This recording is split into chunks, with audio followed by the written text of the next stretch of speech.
Well, it's your most famous duo, Owen Richards, James Ski. We're back, but this time for a new series called the LinkedIn Teardown. Owen, how's it going? Yeah, good, James. How are you? I'm very good. I'm happy to have Good. you back on the show. I feel like our Ant and Deck duo has been missing out of the software and London world for the last year. Well, you've been so busy being a best-selling author, I've been left behind, haven't I? I can actually genuinely see I that. wondered how long that would take. Like if you haven't seen it this week or last week, whenever it was, I made it into the best-selling list globally on Amazon. Really fun, but it's not about that today. It's about Owen. Um, this is called the LinkedIn Teardown for a reason, because we are going to bring up LinkedIn. We're going to bring up Owen Richards, and we're going to tear him down and understand where he is in his LinkedIn journey right now. So let's get straight into it. Right. Owen, I've known you for a few years. I recently was kindly invited to your 40th birthday, right? Yeah. Now I look at this photo, I look at this photo, and I'm trying to place them. When was this photo taken? Probably 2 years ago. Well, firstly, you haven't aged. Well, that's So good. That's a good sign. so that doesn't look too bad. And I think it's a very sharp, very LinkedIn-esque profile. But a more recent one is possible. What's the purpose of this photo here?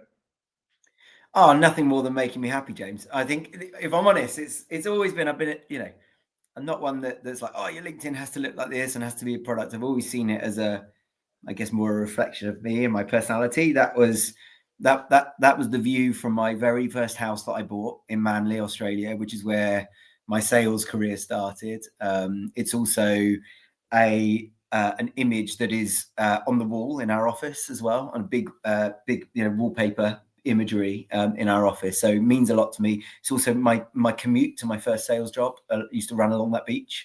Wow. So there's a story behind it.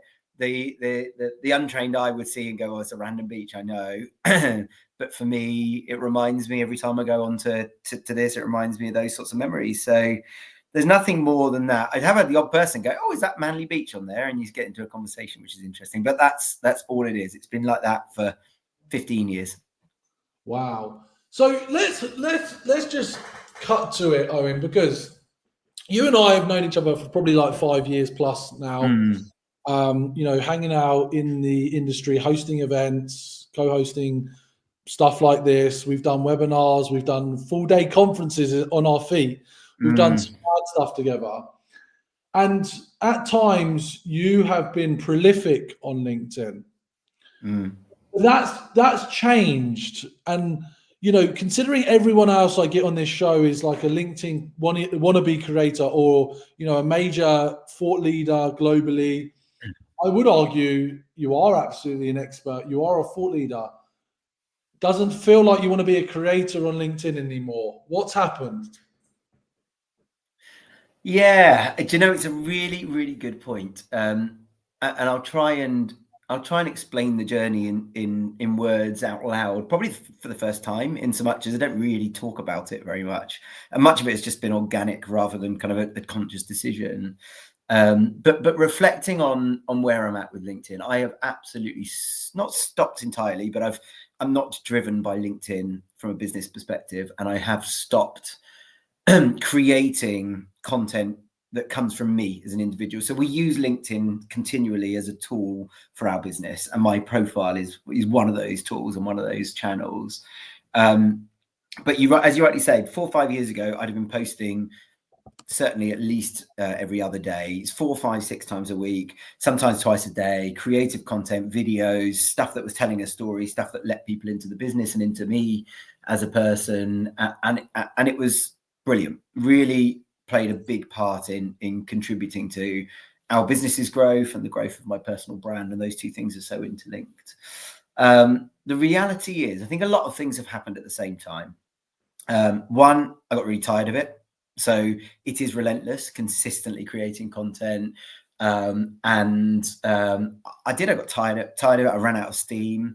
At a similar time, last year, we had a really difficult 3 to 6 month period in the business where the business was not performing as I would have liked it to perform. We had a couple of key people leave the business. There's a lot of stuff going on that wasn't necessarily positive, and I had some stuff going in my life outside of work that wasn't ultra positive as well. So I think when you're not feeling great about yourself, and we're all human, and done a lot of content in the past about mental health and speaking up about that sort of stuff, as have you. When you're not feeling great in yourself, I don't think the default authentic thing is to start creating positive content about things. And I'd run out of saying, this is hard, that's hard content. And I think everyone was looking for the positive story, yet inside I didn't necessarily feel like I had one. So probably 3 to 6 months, I lost the habit of posting on LinkedIn. And that was because it just didn't feel right. I didn't feel great in myself. And, you don't want to put yourself out there. And maybe that's the opposite of what I should have done. But again, I'm human. And that was, that probably was a conscious decision at the time. And then probably the third piece is that having got out of the habit of doing it, I went back for a period of time to start posting again and consciously made an effort. I just didn't feel right. I wasn't enjoying it. I felt pressure to be posting. I think the content on LinkedIn has dropped significantly in the last 3 to 5 years. The quality of content, the on my feed at least, it's all the same. I don't feel like it's the same voices saying the same thing over and over again. I don't feel like there's much innovation on there. And it doesn't inspire me. It doesn't motivate me. And if anything, it brings the worst out of me because I feel this emotional pressure to be there and be present and try and outpost people, so to speak. And actually, I've realized it doesn't make me happy. It does not make me happy. I am happier when I've deleted LinkedIn from my phone. The app has gone. And I found myself at weekends checking LinkedIn when I've got my 3 kids in front of me and going, what on earth am I doing? Deleted the app. I haven't posted organically on LinkedIn other than scheduled posts that my marketing team are doing. And I'm involved in what the content is and creating the content, but I'm not in there hanging around on LinkedIn. I haven't done it for months and I'm happier for it. So, probably not what everyone would agree with, and maybe it's controversial, but I wouldn't go as far as to say I'm done with LinkedIn. It's an incredibly powerful business tool, but I don't need to be there right now. Do you know what? It feels like a load off your shoulders and my shoulders just hearing that. It's refreshing. And a few hundred people will check this out. I get upset that I don't have the reach of my message. And that's what the power of LinkedIn and these social media tools have. But that's also part of the problem. The best voices don't rise. Like this real conversation that we're having right now, that frankly, it's not about LinkedIn. It's about you as a human being and how you feel about yourself, how you feel about your business. Yeah. That's the stuff that really matters, but won't get the traction. And that's the problem with the LinkedIn algorithm. Part of the reason why I set up this show, the LinkedIn Teardown, is because LinkedIn has changed. Of course it has.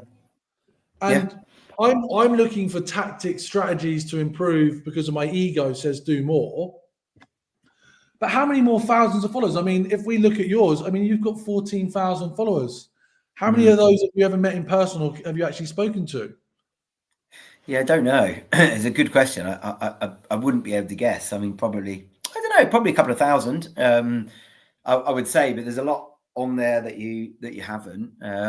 I think the thing for me, you made a really good point there, James, is the noisy voices with absolutely, that's unfair to say absolutely, but some of the people I've met on the journey of running Air have been incredible on LinkedIn, and kudos to them for doing so.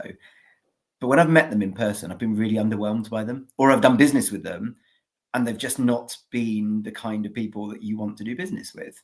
And I think, God, this is not the world I want to be in whatsoever. This is not where I want to be. But I think the biggest thing is that you've got to be happy, right? So I've realized that the key to growing my business and being successful is not LinkedIn, which may sound really silly to say it out loud, but there was absolutely a time where I was thinking LinkedIn is where I've got to be spending my time.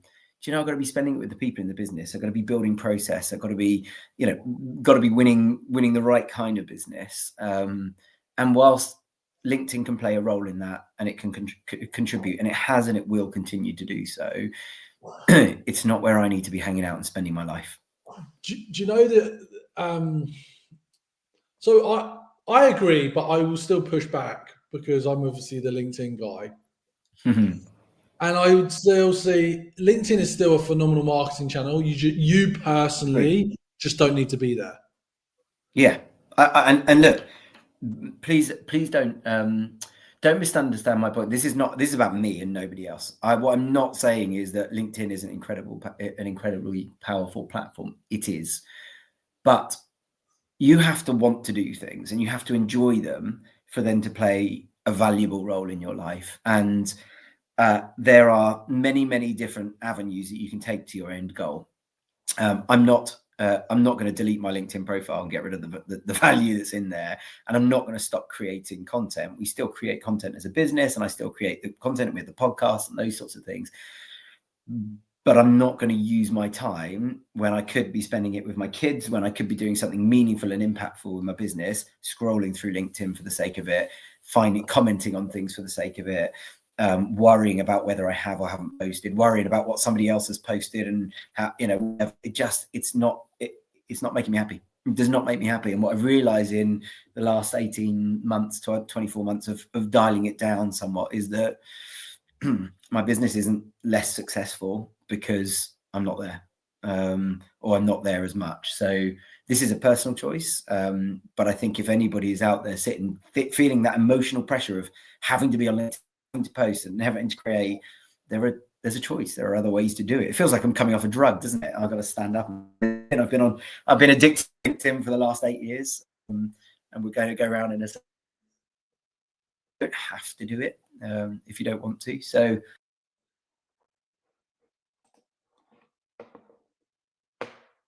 We've lost you. Owen Richards, are you coming back? This is the nature of going live. This is like live TV, isn't it, folks?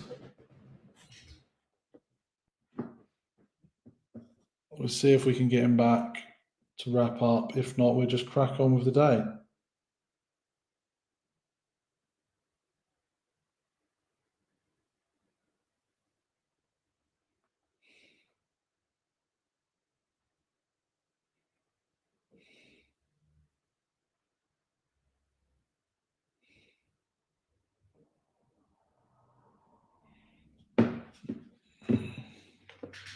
Yeah, we've lost him. All right. Well, that was the LinkedIn teardown with Owen Richards. Thanks for listening. Let me know in the comments who else you would like to go on the show.